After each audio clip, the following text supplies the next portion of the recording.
Ora in onda il Bamba della settimana di Vittorio Feltri.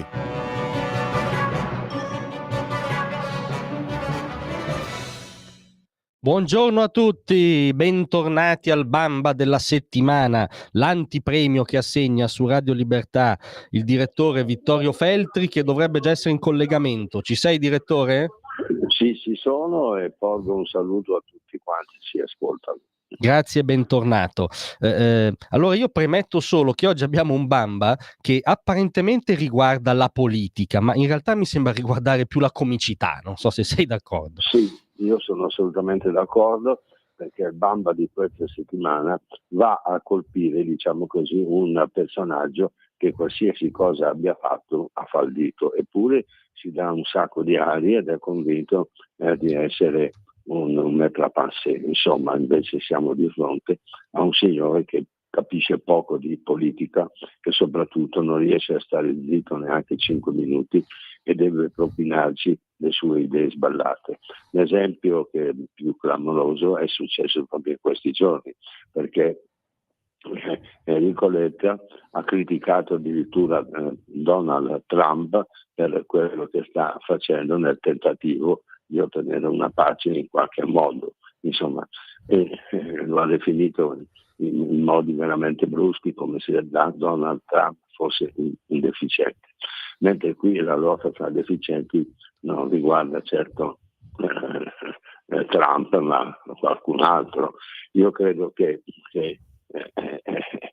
questo signore che ha governato anche l'Italia, sappiamo come, e che da molti anni sulla scena politica non ne ha combinata una giusta, e adesso addirittura si mette a fare la polemica con Trump avendo un torto marcio, e questo naturalmente ci spinge a dargli proprio senza esitazione un bel Bamba grosso, importante, e glielo appiccichiamo sulla schiena. Sicuramente un Bamba con la B maiuscola.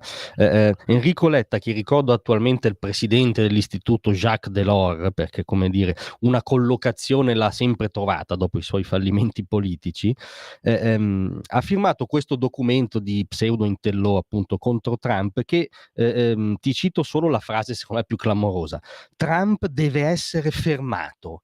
Ma tra l'altro come penserebbe di fermarlo Enrico Letta? Sì, ma è ridicolo, come cosa gli fai uno sgambetto, gli metti una corda intorno al collo, ma io non riesco a capire come si possano dire certe stupidaggini impunemente. Fermare Trump, ma fermati tu di dire stupidaggini, no? Ma Credo che sarebbe molto più opportuno, anche perché Trump, che ovviamente è criticato da molti, ma in sostanza finora non ha fatto proprio nulla di sbagliato, e credo anche che possa risolvere alcuni dei problemi internazionali. E poi se non lo fa lui, chi lo fa? Lo fa Letta. Letta è in grado di fare la pace tra Zelensky e Putin, ma io non riesco a capire come si possano dire certe stupidaggini senza capire che in certi casi si scende quasi nel ridicolo. Ecco, direi che ormai il nostro amico è veramente ridicolo. Indubbiamente. Tra l'altro mi ha colpito che non è che questi, diciamo, eurocrati, no, che fanno retorica sulla libertà, eccetera, non è che dicono, che ne so, Xi Jinping, che comunque è un dittatore, il principale dittatore, va fermato, o non è che dicono Khamenei e l'Ayatollah vanno fermati, oppure Kim Jong-un va fermato, cioè va fermato il presidente degli Stati Uniti. Mi sembra bizzarra anche come priorità, ecco.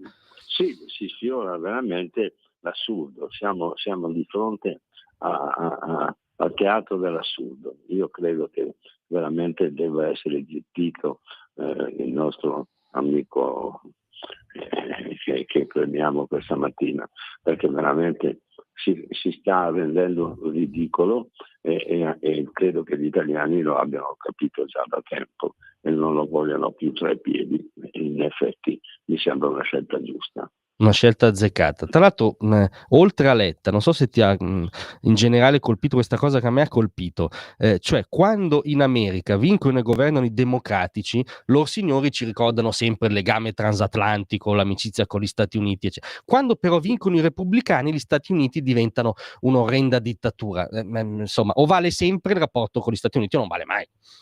Ma questo è evidente, ma è che purtroppo la polemica politica spesso prescinde dalla logica e dalla realtà e quindi si dicono delle stupidaggini che non le digerisce un cavallo, pertanto dobbiamo invece rimanere con i piedi in terra e cercare di capire che cosa riuscirà a combinare Donald Trump e quando sarà riuscito nel suo intento di pacificare i due paesi oggi che sono in conflitto, allora poi che cosa diranno i critici? Diranno che è una pace posticcia, che non è una pace bella, che c'è qualcosa che non funziona. Diranno sempre qualcosa, criticano i repubblicani perché non sono di destra, non sono di sinistra, ma sono di destra. Eh sì, questo è evidente che è questo, perché non c'è alternativa. Tu sei ottimista sul tentativo di Trump? Io sono ottimista, sì, perché voglio vedere chi mi dirà di no in questa fase. Io proprio non riesco a capire chi abbia l'autorevolezza per ostacolare la sua corsa verso la pace e quando avremo la pace sinceramente festeggeremo. Certo, sì, direi che neanche Putin è in condizione di dirgli di no in realtà.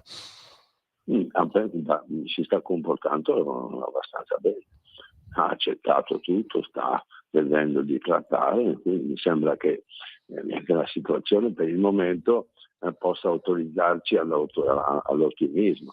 Dopodiché vedremo, perché non possiamo anticipare decisioni che ancora non sono, ufficiali. No, certo. Invece, tornando al nostro eroe, scusa, mi veniva in mente un famoso aforisma di Flaiano: l'insuccesso mi ha dato alla testa.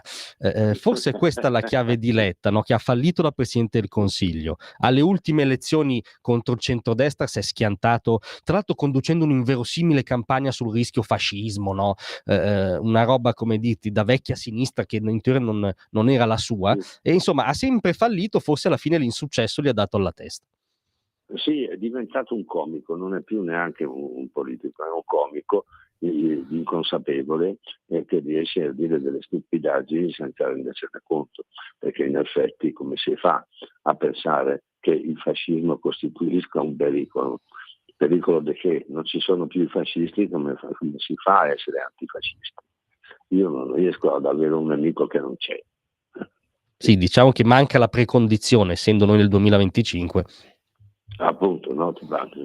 Io fascisti non ne conosco, non ne vedo, non vedo in giro camicie nere, non vedo in giro manganelli, non vedo in giro niente, quindi i fascisti dove sono? Mi pare che spesso la sinistra si comporti come i fascisti. Assolutamente. Mi colpisce però anche che questi signori, appunto, che poi prendono sconfitte in serie quando si giocano in quella roba non secondaria in democrazia che è il voto, però poi trovano sempre una collocazione altolocata nelle istituzioni europee. Sì, ma c'è una spiegazione, direi, scientifica. Siccome sono vuoti, galleggiano sempre. Ah beh, questo mi pare, come dire, la fotografia definitiva del lettismo. Proprio hai dipinto l'Enrico lettismo, per non confonderlo con altri lettismi, via. È così, purtroppo ci dobbiamo subire anche questa. Comunque noi il Bamba glielo diamo e il nostro dovere lo abbiamo fatto. Lo abbiamo fatto ampiamente. Ti ringrazio molto di essere stato con noi.